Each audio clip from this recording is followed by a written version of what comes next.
Hai, selamat datang kembali di Rest in Peace. Masih bersama saya Agan Fadli.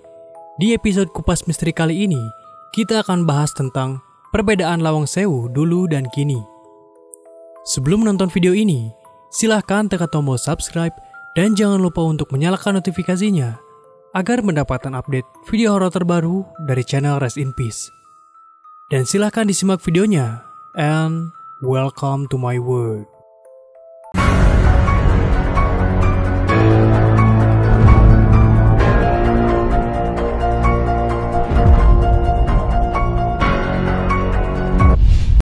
Lawang Sewu merupakan sebuah bangunan bersejarah di Indonesia yang berlokasi di kota Semarang.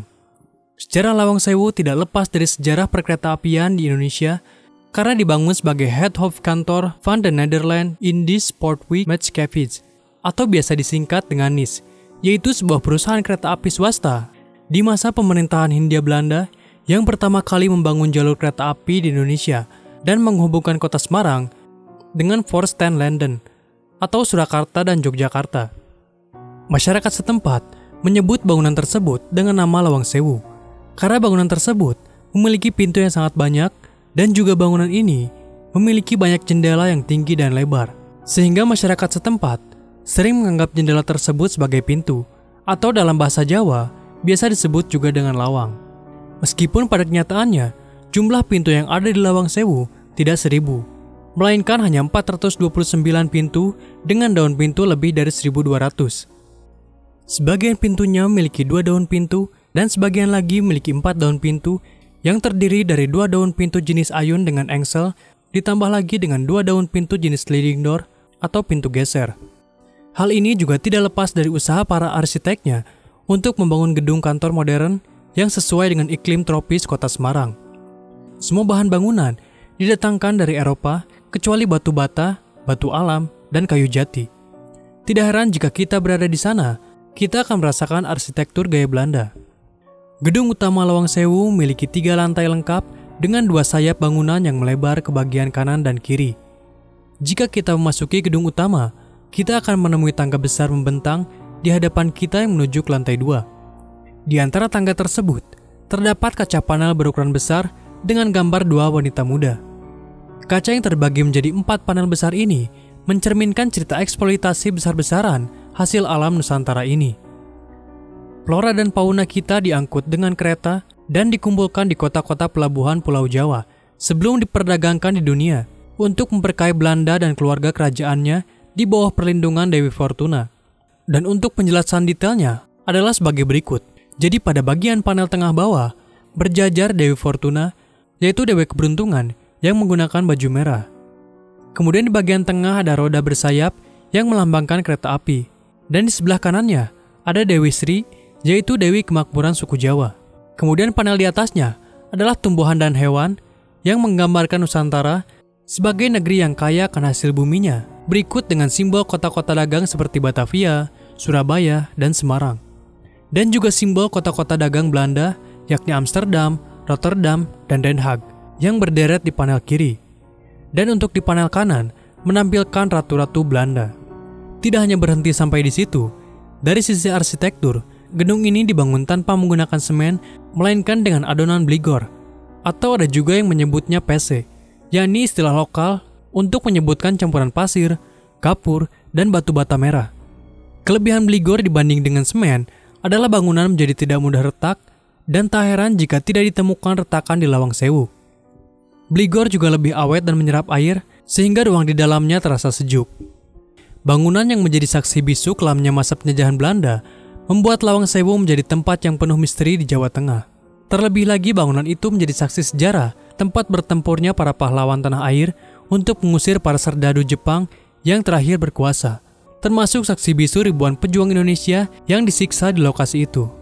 Adapun di bagian bawah tanah gedung ini, terdapat penjara bawah tanah yang dimana penjara bawah tanah ini dibagi menjadi 2, yaitu ada penjara berdiri dan ada penjara jongkok. Untuk penjara berdiri, pada awalnya digunakan sebagai lokasi penampungan tahanan. Tahanan yang tertangkap dimasukkan ke dalam ruangan tersebut dalam kondisi yang berdesak-desakan. Hal ini memaksa mereka untuk selalu berdiri, karena apabila mereka duduk, ruangan penjara akan terasa lebih sempit dan menyiksa. Tak sedikit dari para tahanan ini meninggal di ruangan ini karena kelelahan atau kekurangan oksigen. Dan untuk penjara jongkok lebih parah lagi. Berbeda dengan ruangan penjara berdiri, tahanan yang dimasukkan ke ruang penjara jongkok, baik orang Belanda maupun orang Indonesia, mereka akan dimasukkan ke dalam jeruji besi berukuran setengah meter dan dipaksa untuk berdesak-desakan dalam keadaan berjongkok. Bisa dibayangkan seperti apa penderitaan para tahanan yang dimasukkan ke dalam ruangan tersebut. Tak heran bila kita melihat sejarah kelam yang dimiliki Lawang Sewu, membuat bangunan ini memiliki 1000 cerita dengan unsur mistis. Mulai dari penggunaan Lawang Sewu sebagai penjara dan ruang penyiksaan tahanan, hingga pertempuran antara pejuang dan penjajah Jepang yang menewaskan banyak korban jiwa. Yang membuat warga Semarang banyak menemui kejadian-kejadian mistis ketika mengunjungi Lawang Sewu di siang hari ataupun malam hari. Berdasarkan pengakuan warga di sekitar Lawang Sewu, ribuan makhluk gaib bermukim di gedung tersebut. Selain itu, tak terurusnya bangunan Lawang Sewu kala itu makin menambah seramnya suasana Lawang Sewu.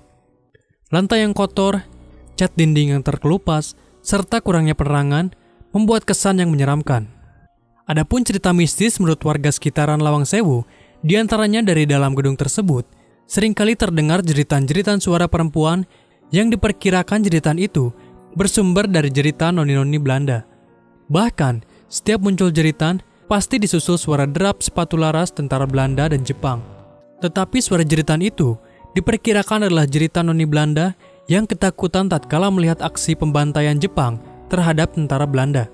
Dan konon, dulunya banyak tentara Belanda yang tewas disembelih oleh tentara Jepang. Sehingga suara jeritan itu kadang disusul jeritan tentara Belanda yang kesakitan. Namun, dari sekian banyaknya makhluk halus yang menjaga gedung Lawang Sewu tersebut, menurut beberapa paranormal asal Semarang, sosok-sosok tersebut tidak akan mengganggu masyarakat jika mereka nekat masuk ke dalam gedung itu. Selain itu juga ada cerita menyeramkan lainnya, yang dimana beberapa orang yang melintasi area ini memiliki banyak sekali pengalaman penampakan hantu, yaitu adanya penampakan tangan hitam besar yang menutupi jendela. Lalu di bagian sudut langit-langit ruang utama, pernah ada cerita seseorang yang tak sengaja menyenter di malam hari dan melihat sosok mirip pocong berwajah rusak. Selain itu juga pernah ada yang mengaku melihat bayangan putih yang berlari menembus tembok. Dan pada saat gedung ini terbengkalai beberapa tahun lalu, setiap malam warga sekitar selalu menawarkan wisata mistis bagi siapa saja yang ingin melihat hantu dengan membayar jasa warga itu. Maka pengunjung akan diantar menyusuri lorong-lorong yang gelap, mulai pukul 10 malam sampai pukul 3 pagi. Dan tentunya wisata ini tidaklah resmi alias ilegal. Setelah cukup lama Lawang Sewu seperti tak terurus, akhirnya Lawang Sewu dilakukan pemugaran yang memakan waktu cukup lama. Dan akhirnya pemugaran selesai pada akhir Juni 2011 dan kembali dibuka untuk umum setelah tanggal 5 Juli 2011. Lawang Sewu kini tampil cantik seperti saat digunakan oleh NIS pada zaman dahulu. Tidak ada lagi lantai yang kotor dan cat yang terkelupas. Yang kita temui hanyalah bangunan megah dengan arsitektur unik bergaya Belanda yang dilengkapi dengan taman-taman yang indah. Hal inilah yang membuat Lawang Sewu kini ramai dikunjungi oleh warga, dan sudah beberapa waktu ini, wisata mistis sudah tidak diperbolehkan lagi oleh pemerintah setempat. Karena pemerintah setempat memang berusaha menghapus kesan mistis dari tempat ini. Perubahan juga tidak hanya terlihat dari luarnya saja, namun di dalam Lawang Sewu pun juga sangat berubah. Bisa dilihat Lawang Sewu yang dulu dengan yang sekarang. Pintu-pintu yang dulu kusam dan lorong-lorong yang gelap dan kotor, sekarang menjadi lebih bersih dan tidak gelap. Di samping itu, dulu tembok yang kusam dan rusak membuatnya terlihat seram, seakan bangunan ini benar-benar angker dan menakutkan. Tapi tidak dengan sekarang. Tembok yang sudah dicat ulang menjadi sangat bersih dan membuat kesan seramnya hilang. Dan jika kita masuk ke dalam pun, juga menjadi nyaman dan tidak terlihat menakutkan. Lawang Sewu kini menjadi sebuah lokasi wisata umum. Wisatawan diperbolehkan masuk dari jam 7 pagi hingga jam 9 malam. Dan untuk biaya masuknya, orang dewasa dikenakan biaya sebesar 10.000 dan anak-anak sebesar 5.000 rupiah. Sedangkan untuk masuk ke ruang bawah tanah, pengunjung membutuhkan tour guide dan diwajibkan membayar biaya tambahan sebesar 30.000 rupiah. Pendapatan dari tiket masuk Lawang Sewu ini digunakan kembali untuk kegiatan pemeliharaan karena perawatan dan pemeliharaan Lawang Sewu tidaklah murah. Dan gedung ini akan ditutup pukul 9 malam setiap malamnya. Dan tak boleh lagi ada yang beraktivitas, termasuk tentunya wisata mistis.